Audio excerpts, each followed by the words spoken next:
নমস্কার, আপনারা দেখছেন গ্লোব টিভি, সবার পাশে সবার সাথে। গ্লোব নিউজ নিয়ে এখন আমি সুপর্ণা রয়েছি আপনাদের সঙ্গে। এক নজরে দেখে নেব আজকের বিশেষ বিশেষ খবর। নিমদারিয়া কোদালিয়া গ্রাম পঞ্চায়েতের উদ্যোগে ভাতা প্রকল্প। অনৈতিক বদলির বদলে বিক্ষোভ প্রদর্শন। 5 যুবককে 20 বছরের কারাদণ্ডের সাজা। দিল্লির পথে প্যারেড করে সাফল্য আনল ছাত্রী। পেপার মিল পুনরায় খোলার দাবিতে ধর্ণা। আসছে বিস্তারিত খবরে। নিমদারিয়া কোদালিয়া গ্রাম পঞ্চায়েতের উদ্যোগে ভাতা প্রকল্প। উত্তর 24 পরগনার বসিরহাট 1 নম্বর ব্লকের নিমদারিয়া কোদালিয়া গ্রাম পঞ্চায়েতের উদ্যোগে এলাকার দুস্থ ছাত্র ছাত্রীদের হাতে 500 টাকার চেক তুলে দিল উত্তর 24 পরগনা জেলা পরিষদের খাদ্য কর্মাধ্যক্ষ শাহানুর মণ্ডল। এই সীমান্তবর্তী পঞ্চায়েতে একাধিক ছাত্র ছাত্রী রয়েছে। তাদের পরিবারের আর্থিক অবস্থার অবনতি হওয়ায় সন্তানদের ঠিকমতো লালন পালন করতে পারে না। কেউ ইট ভাটার শ্রমিক, কেউ দিনমজুর, আবার কেউ চাষের কাজ করে দিন গুজরান করে। গরিব মানুষ, বিড়ি বেঁধে খাই। কোন রকম এইখান থেকে 500 টাকা সাহায্য পেয়েছি, এই থেকে আমার বাচ্চাটাকে পড়াশোনা করাবো। তাদের কথা মাথায় রেখে নিমদারিয়া কোদালিয়া গ্রাম পঞ্চায়েতের প্রধান সাহারা মণ্ডলের উদ্যোগে এই প্রকল্পের নাম রাখা হয়েছে পিতৃহারা অসহায় শিশু ভাতা প্রকল্প। ব্যাপারে সিদ্ধান্ত নেওয়ার মালিক তো আমি নই, তবে হ্যাঁ, নিশ্চয়ই আমাদের যে প্রপার চ্যানেল আছে তার মাধ্যমে আমি নিশ্চয়ই প্রস্তাব রাখবো যে এটা একটা ভালো উদ্যোগ। আমার দৃঢ় বিশ্বাস যে মাননীয় মুখ্যমন্ত্রীর কাছে যদি প্রস্তাবটা যায়, উনি হয়তো এটা সারা রাজ্য জুড়েই হয়তো চালু করতে পারে। যাই হোক, এটা একটা মডেল হিসেবে মনে হয় স্বীকৃত পারে। আমার যতটুকু নলেজ আছে বিডিও হিসেবে, এটা মনে হচ্ছে পশ্চিমবঙ্গে মনে হয় এই ধরনের, যেটা আমার ব্যক্তিগত মত। এই প্রকল্পের মাধ্যমে প্রতি মাসে 500 টাকা করে তুলে দেওয়া হবে ছাত্র ছাত্রীদের অ্যাকাউন্টে। আমি বক্তব্য বলে গেছি। আমার একটা ইচ্ছা ছিল যে পঞ্চায়েতের অসহায় এতিম মানুষের জন্য কিছু একটা করব। এইটা নিয়ে অনেকদিন ভাবছিলাম। ভাবতে ভাবতে আমার বিডিও সাহেবের সঙ্গে আলোচনা করি, আমি আমার পঞ্চায়েত আধিকারিকদের সঙ্গে আলোচনা করি, আমার পঞ্চায়েতের সমস্ত সদস্যের সঙ্গে আলোচনা করে সেটা বোর্ডে পাশ করিয়ে সিদ্ধান্ত নিলাম যে মমতা ব্যানার্জি আমাদের অনেক প্রকল্প দিয়েছে, কিন্তু এতিম অসহায় যাদের পাশে কেউ দাঁড়ানো নেই, সেই মানুষদের হয়তো তাদের টোটাল আঁকটা পূরণ করতে পারবো না। চেষ্টা করেছি যদি কিছু তাদের সাহায্য করতে পারি, তাই প্রতি মাসে মাসে তাদেরকে আমাদের পঞ্চায়েতের নিজস্ব ফান্ড থেকে প্রতি মাসে মাসে 500 কোটি টাকা দেওয়া হবে। এই অর্থ বহন করবে পঞ্চায়েতের তহবিল। অনুষ্ঠানে উপস্থিত ছিলেন বসিরহাট 1 নম্বর ব্লকের বিডিও গোপাল ব্যানার্জি, গোলাম বিশ্বাস, প্রাক্তন জেলা পরিষদের সভাপতি, টাকি পৌরসভার উপপৌর প্রধান ফারুক গাজী, পঞ্চায়েত সমিতির সভাপতি উত্তম সর্দার, বসিরহাট 1 নম্বর ব্লকের 7টি গ্রাম পঞ্চায়েতের প্রধান সহ একাধিক মেম্বার। 1 থেকে 14 বছর বয়স পর্যন্ত যত বাচ্চা আমাদের নিমদারিয়া কোদালিয়া পঞ্চায়েতে আছে, তাদের প্রতি মাসে পিতৃহারা অসহায় শিশু ভাতা একটা ঘোষণা করা হয়েছে। আমরা পঞ্চায়েতে যতগুলো মানুষ আছে, যে বাচ্চা আছে, তাদেরকে আমরা প্রতি মাসে 500 কোটি টাকা পঞ্চায়েতের ওন ফান্ডের মাধ্যমে দেওয়া হবে। কিন্তু আজকে হয়তো 70-80 জনে দেওয়া হতে পারে। টোটাল পঞ্চায়েতে যত মানুষ আছে, এই অসহায় বাচ্চা আছে, প্রত্যেককেই ভাতা দেওয়া হবে। বসিরহাট থেকে শ্যাম বিশ্বাসের রিপোর্ট, গ্লোব নিউজ। অনৈতিক বদলির বদলে বিক্ষোভ প্রদর্শন। সোমবার জেলা শাসক দপ্তরে বিক্ষোভ কর্মসূচি পালন করে রাজ্য কোঅর্ডিনেশন কমিটির সদস্যরা। এদিন জেলা শাসক দপ্তরের প্রধান ফটকের সামনেই বিক্ষোভ প্রদর্শন করেন। মূলত তাদের দাবি, অনৈতিকভাবে রাজ্য কোঅর্ডিনেশন কমিটির সরকারি কর্মচারীদের বদলি করা হচ্ছে, যা সম্পূর্ণ বেআইনি।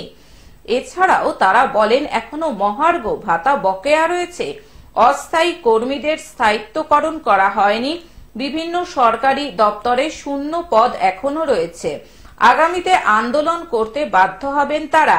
এই বিক্ষোভ কর্মসূচিতে উপস্থিত ছিল রাজ্য কোঅর্ডিনেশন কমিটির শতাধিক সরকারি কর্মচারী। আগামীতেও তাদের আন্দোলন চলবে বলেই হুঁশিয়ারি দেন তারা। আমরা দেখেছি যে গত 1 ফেব্রুয়ারি জলপাইগুড়ি জেলা শাসক দপ্তরের অন্তর্গত পঞ্চায়েত এবং গ্রাম উন্নয়ন বিভাগ থেকে উচ্চবর্গীয় করণিকদের একটি বদলির আদেশনামা প্রকাশিত হয়েছে। সেখানে উচ্চবর্গীয় করণিক যারা কর্মরত আছেন তাদেরকে 4 জনকে মাত্র বদলির আওতায় নিয়ে আসা হয়েছে। আমরা বদলি প্রশাসন পরিচালনার স্বার্থে এবং প্রশাসনিক জনস্বার্থে বদলির বিষয় নিয়ে নীতিগতভাবে কোনো আমাদের বিরোধ নেই। আমরা জানি রাজ্য সরকারি কর্মচারী হিসাবে তারা যখন বদলি হতে পারে সেটা নিয়ে আমাদের কোনো বক্তব্য নেই। কিন্তু আমরা দেখলাম যে উচ্চ পদে কর্মরত যত সংখ্যক কর্মচারী আছেন তার মাত্র 20 থেকে 25% বদলির আওতায় নিয়ে আসা হয়েছে এবং তাদের মধ্যে আমাদের সমিতির যারা নেতৃত্ব রয়েছে তাদের মধ্যে তারা রয়েছে এবং তারা অলরেডি জলপাইগুড়ি জেলার একাধিক ব্লকে তাদের কর্মজীবনের একটা বড় অংশ সম্পাদিত করেছেন। কিন্তু এমন কর্মচারীও আছেন যারা দীর্ঘদিন ধরে একই ব্লকে কর্মরত, তাদেরকেও বদলির আওতায় নিয়ে আসা হয়নি। স্বভাবতই আমাদের দাবি, আমাদের এটা মনে হয়েছে এটা নিয়ম বহির্ভূত বদলি এবং এই নিয়ম বহির্ভূত বদলি যাতে প্রত্যাহার করা হয়, সেই বদলির আদেশনামা যেভাবে বার করা হয়েছে সেটা যাতে পুনর্বিবেচনা করা হয় তার দাবি নিয়ে আজকে এখানে জমায়েতের কর্মসূচি টিফিন মেলায় প্রতিপালিত হয়। জলপাইগুড়ি থেকে সায়ন সেনের রিপোর্ট, গ্লোব নিউজ। 5 জন যুবককে 20 বছরের কারাদণ্ডের সাজা। আদিবাসী মহিলাকে ধর্ষণ ও নাবালিকাকে যৌন নিগ্রহের অভিযোগে 5 যুবককে 20 বছরের কারাদণ্ডের সাজা ঘোষণা করল আদালত। পক্সো কোর্টের আইনজীবী অসিত বরণ বসু জানান, গত 2021 সালের 9 জুন হবিবপুর থানায় এক আদিবাসী মহিলাকে ধর্ষণ ও নাবালিকাকে যৌন নির্যাতনের অভিযোগ দায়ের করা হয়। মনোরঞ্জন হাসদা, শৈলেন সোরেন, জোসেন মাড্ডি, মদন কিস্কু ও বচ্চন হেমব্রম নামে 5 যুবক বিয়ে বাড়ি থেকে ফেরার পথে আদিবাসী মহিলা ও নাবালিকার পথ আটকায়। 2 জন মহিলাকে ধর্ষণ করে, বাকি 3 জন নাবালিকাকে পুকুর পাড়ে নিয়ে গিয়ে নির্যাতন করে। ঘটনাটা ঘটেছিল প্রথমে বিয়ে বাড়িতে গেছিল এরা 5 জন। এরা তো আসামি বলে দোষী করেছে। আমি বলি এরা দোষী নয়। যারা 2 জন মেয়ে ছিল বলেছে যে নাকি রেপ করেছে, হ্যান করেছে, কিন্তু এটা কিন্তু সম্পূর্ণ সাজানো গল্প। 22 জনের সাক্ষীর ভিত্তিতে স্পেশাল পক্সো কোর্টের বিচারক রাজীব সাহা তাদের দোষী সাব্যস্ত করে সাজা ঘোষণা করেন। প্রত্যেকেই 20 বছরের কারাদণ্ড ও 20,000 টাকার জরিমানা, অনাদায়ে আরো 6 মাসের কারাদণ্ডের নির্দেশ দিয়েছেন বিচারক। পক্সো ধারায় 173 ডেটেড 9/6/21 তারিখে আন্ডার সেকশন 8/12 পক্সো অ্যাক্টে একটা মামলা রুজু হয়, এখানে একটা মামলা হয় এবং সেই মামলায় 5 জন বিরুদ্ধে অভিযোগ করা হয় এবং তাদেরকে অ্যারেস্ট করা হয়। 5 জনই আদিবাসী সম্প্রদায়ের। অভিযোগ হচ্ছে এরা 2 জন আদিবাসী সম্প্রদায়ের মেয়েকে যৌন নিগ্রহ করেছে। এই অভিযোগে আদালতে এদের বিরুদ্ধে মামলা দায়ের হয় এবং ট্রায়াল শুরু হয়। 22 জনের সাক্ষী নেওয়া হয়। সাক্ষী নেওয়ার পর মহামান্য আদালত এদেরকে দোষী সাব্যস্ত করে আজকে এদের সাজা ঘোষণা করা হলো। কতদিনের সাজা? এই 5 জনকে 376D ধারায় দোষী সাব্যস্ত করে 5 জনকেই 20 বছরের জেল, 20,000 টাকার ক্ষতিপূরণ এবং অনাদায়ে 6 মাস জেল এই সাজা ঘোষণা করা হয়। এটা কোন কোর্টে হয়েছে? এটা হচ্ছে স্পেশাল কোর্ট পক্সো অ্যাডিশনাল জজের নাম হচ্ছে রাজীব সাহা। এই কম্পেনসেশনের যে টাকাটা সেটা সম্পূর্ণটাই পাবে হচ্ছে এই যারা বিজি ক্ষতিগ্রস্ত হয়েছে তারাই পাবে। মালদা থেকে অভিষেক দাসের রিপোর্ট, গ্লোব নিউজ। দিল্লির পথে প্যারেড করে সাফল্য আনলো ছাত্রী। দিল্লির পথে প্যারেড করে জলপাইগুড়ির ছাত্রীর সাফল্য আনলো, আর তাকে সংবর্ধনা দিতেই উৎসাহী মানুষের ভিড় তার বাড়িতে।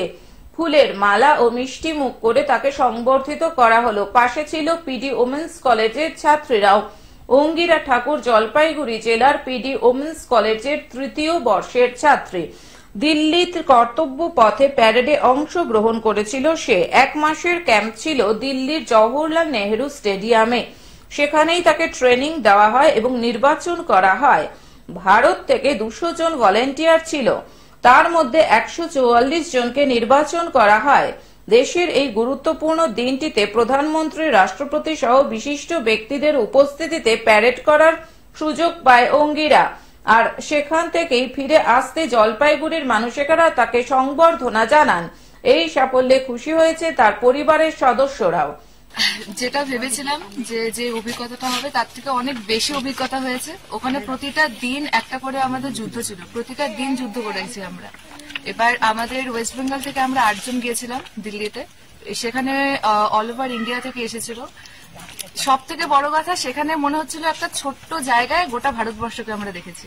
মানে একটা ছোট্ট একটা অডিটোরিয়ামে যখন আমরা যেতাম, মানে গোটা ভারতবর্ষ সেখানে। তো সেখান থেকে অনেক কিছুই নিয়ে আসতে পেরেছি, অভিজ্ঞতা অনেক কিছুই আছে। আর শিখেছি বলতে মানে কখনো হারা যাবে না, প্রত্যেকটা সময় যুদ্ধ করে যেতে হবে। আর যদি 100% দেওয়া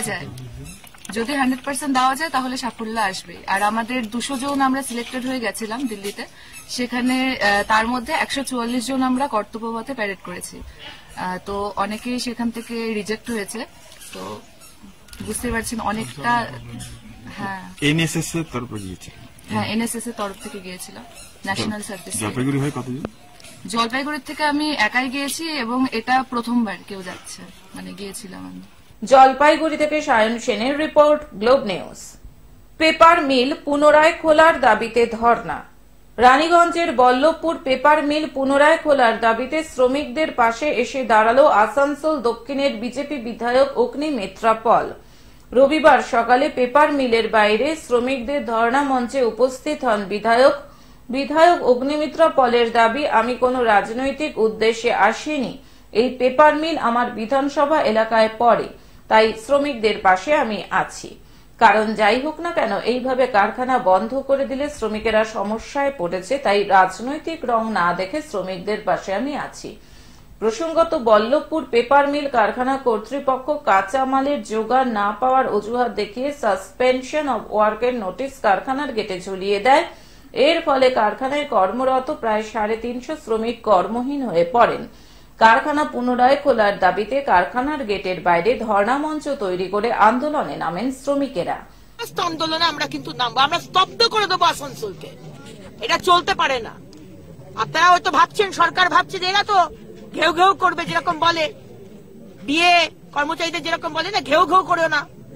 আমাদের মমতা ব্যানার্জি বলেন এরা জানে ঘেউ ঘেউ করবে 1 মাস, তারপর তো চুপ করে যাবে। ও অত পাত্তা দেওয়ার দরকার নেই। না, বললাম তো আগুন জ্বলবে। শ্রমিকদের পেটে যদি লাথি মারেন আগুন জ্বলবে। একটা নতুন ফ্যাক্টরি আনতে পারেন না, আর যে ফ্যাক্টরি আছে সে বন্ধ হয়ে যাবে, আপনি কোনো স্টেপ নেবেন না, এ চলবে না। আসানসোল থেকে সৌমিত্র গাঙ্গুলির রিপোর্ট, গ্লোব নিউজ। এখন থেকে গ্লোব টিভি দেখুন আপনার স্মার্টফোনেও। গুগল প্লে স্টোর অথবা অ্যাপল স্টোর থেকে ডাউনলোড করুন গ্লোব টিভি লাইভ অ্যাপ এবং জিও টিভি অ্যাপ। এছাড়াও জিও ফাইবারেও গ্লোব টিভি দেখুন 1457 নম্বরে। আজকের মতন গ্লোব নিউজ এখন এই পর্যন্তই। দেখতে থাকুন গ্লোব টিভি, সবার পাশে সবার সাথে। নমস্কার।